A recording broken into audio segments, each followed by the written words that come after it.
saudação especial ao Sr. Presidente do Partido Socialista, saudando a sua presença nestas jornadas parlamentares, uma saudação também à nossa camarada Ana Luís, Sra. Presidente do Parlamento. Eu não posso, no início destas jornadas parlamentares que assinalam o início de uma nova sessão legislativa no Parlamento dos Açores e aproveitando também a presença do Presidente do PS nestas jornadas, não posso deixar de saudá-lo.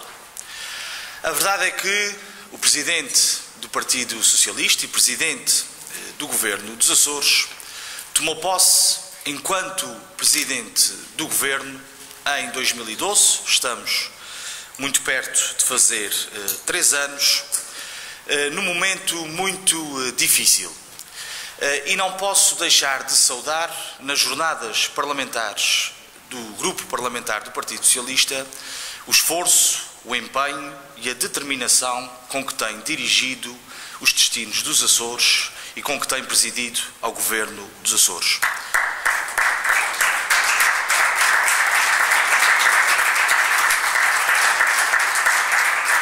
O Presidente do PS e Presidente do Governo iniciou funções num momento muito difícil, em que teve de imediato de enfrentar situações muito difíceis que nós não controlamos. Enfrentou um país numa crise social e económica sem precedentes, tomou posse numa altura em que o país estava a ser intervencionado pela Troika e que tinha também, obviamente, impactos significativos para as famílias e para as empresas dos Açores. Tomou posse no momento em que emergiu o problema da base das lajes. Tomou posse no momento em que emergiu e tomou, enfim, grande consistência, o fim das cotas leiteiras. Tomou posse também no momento, e em vários momentos preside ao Governo, em que a nossa oposição e alguns partidos da oposição não têm o sentido de Estado que se impunha. Tomou posse numa altura em que ainda era evidente uma crise significativa no setor cooperativo da nossa região. Tomou posse numa altura em que emergia também uma crise significativa na construção civil, também na nossa região, e aqui estamos. Passados 3 anos, aqui está o Presidente do PS, aqui está o Presidente do Governo, que depois de um conjunto significativo de dificuldades, depois de um período muito conturbado de crise, de um Governo da República a impor uma austeridade sem precedentes, uma carga fiscal sem precedentes, um Governo da República que se orgulhava para ir para lá da Troika, aqui estamos, numa altura em que estão, felizmente, a melhorar os indicadores económicos, o desemprego a diminuir, o turismo a melhorar, a atividade económica nos Açores a melhorar. Isso é mérito também do Vasco Cordeiro e do trabalho que o Governo e que o Partido Socialista tem vindo a desenvolver nos últimos 3 anos. E também é certo que no meio deste espectro tão difícil e tão complexo, porque muitos têm a memória curta e muitos também temos as instituições locais, as forças vivas de cada uma das ilhas, que querem que tudo aconteça ao mesmo tempo, que querem ver as suas legítimas reivindicações respondidas rapidamente.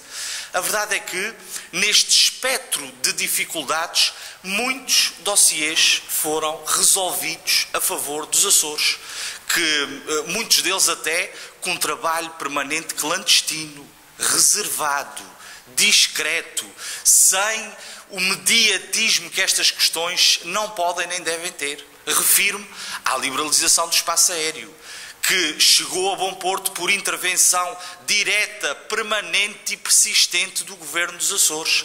Refiro-me à redução de impostos na região. A redução de impostos na região que teve uma intervenção, um trabalho permanente e direto do Governo dos Açores e do Presidente do Governo dos Açores.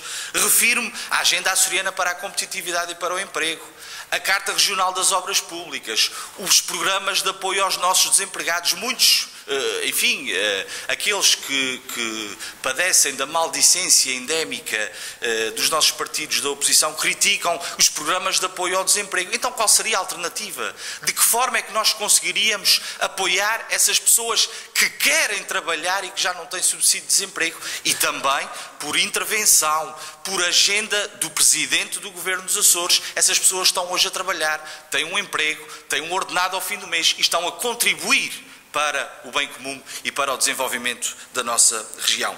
E eu faço referência a estas questões porque é bom que tenhamos memória, é bom que não nos esqueçamos. Hoje, fruto do período em que estamos, fruto de uma dimensão da comunicação e dos fluxos comunicacionais muito rápidos, muito imediatistas, as pessoas esquecem-se do trabalho que tem vindo a ser desenvolvido.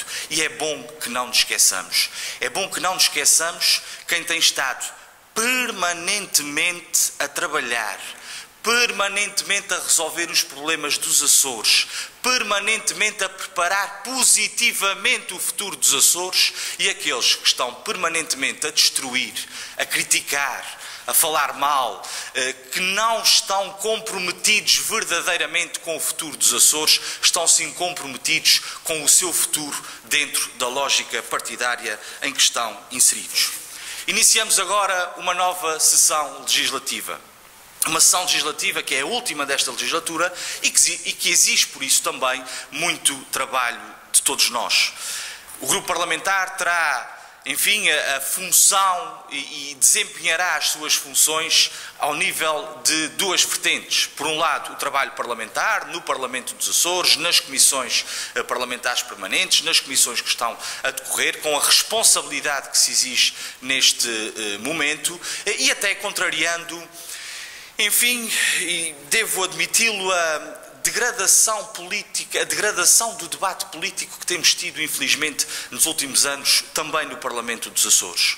Por força, em grande medida, do registro e do posicionamento político-partidário de alguns partidos da oposição, que não estão preocupados com o futuro dos Açores, não estão preocupados com os açorianos, estão sim preocupados em atacar o Presidente do Governo, em atacar o Partido Socialista, em fazer especulações e ataques insidiosos aos deputados do Partido Socialista, que tudo vale para ocupar espaço mediático no dia a seguir nos jornais ou na comunicação social, e não estão preocupados com o futuro dos Açores. Por vezes, é certo, devo admiti-lo também, talvez o grupo parlamentar do PS não devesse responder a essas provocações, não devesse responder a esses ataques, mas lá diz o ditado: quem não se sente não é filho de boa gente. E nós não podemos compactuar com o registro insidioso, especulativo, pessoalmente ofensivo que muitos partidos da oposição infelizmente assumem na sua atividade política. E por outro lado também, outra perspectiva e outra vertente que o grupo parlamentar terá que assumir e reforçar neste último ano de legislatura é a proximidade, é a presença junto das pessoas, é a capacidade e a disponibilidade de ouvir as pessoas, de estar no terreno, de percorrer as nossas ilhas, de conversar com as nossas instituições, ouvindo os seus anseios, as suas preocupações e estando sempre disponível para arranjar soluções, porque é essa a nossa obrigação. As pessoas esperam muito do Partido Socialista, esperam muito com certeza do Governo, dos deputados do PS, e nós temos a responsabilidade de estar sintonizados com os seus problemas, com seriedade, com rigor, com verdade e não andar, enfim, a enganar as pessoas. E sobre enganar as pessoas, sobre criar subterfúgios em períodos pré-eleitorais, eu não posso deixar de me referir àquilo que se passou este fim de semana. Este fim de semana tivemos a Universidade de Verão da JSD, promovida pela JSD e pelo PSD Açores. E não posso deixar de me referir a um momento que me parece muito pertinente referi-lo aqui. Refiro-me às declarações da doutora Berta Cabral, cabeça de lista, como se sabe, do PSD à Assembleia da República, e lamentar o descaramento da doutora Berta Cabral quando afirma que Passos Coelho é o candidato melhor para os jovens açorianos e para os jovens portugueses. É preciso ter descaramento, é preciso ter lata e é passar um atestado de falta de inteligência às pessoas fazer uma afirmação deste tipo. Quem não se lembra das afirmações da doutora Berta Cabral há pouco mais de 2 anos, quando dizia, e cito: mas vocês acham que eu sou parecida com Passos Coelho? Eu tenho um passado, eu não cheguei ontem à política. É preciso ter descaramento. Quem disse isto há pouco mais de 2 anos, vem agora dizer o que disse no último fim de semana na Universidade de Verão. E além disso, além desta questão que, enfim, é própria da candidata, esta falta de coerência permanente e esta alteração da opinião permanente, é preciso ter lata. Dizer aos jovens açorianos, dizer aos jovens portugueses que Passos Coelho é o melhor candidato para os jovens, quando foi o Dr. Pedro Passos Coelho que mandou milhares de jovens para fora do país, que cortou a esperança a milhares de jovens portugueses e também jovens açorianos com o pacote de medidas, como dizia ele, para lá da Troika e muito para lá da Troika. Os açorianos não se deixarão enganar. Estou certo também que os portugueses não se deixarão enganar por este tipo de registro. As pessoas esperam com certeza muito do Partido Socialista, esperam com certeza muito do Grupo Parlamentar do Partido Socialista, e nós tudo faremos para estar à altura dessa grande responsabilidade, apoiando as pessoas, apoiando o Governo dos Açores, apoiando o Presidente do Partido Socialista dos Açores, com a certeza que muito trabalho foi feito, mas isso não nos acomoda, isso não nos descansa. Há muito trabalho para fazer, mas aqueles que estão em melhor posição e aqueles que garantem um trabalho permanente e positivo para o futuro dos Açores, não tenho dúvida que é o Partido Socialista liderado pelo Vasco Cordeiro. Muito obrigado.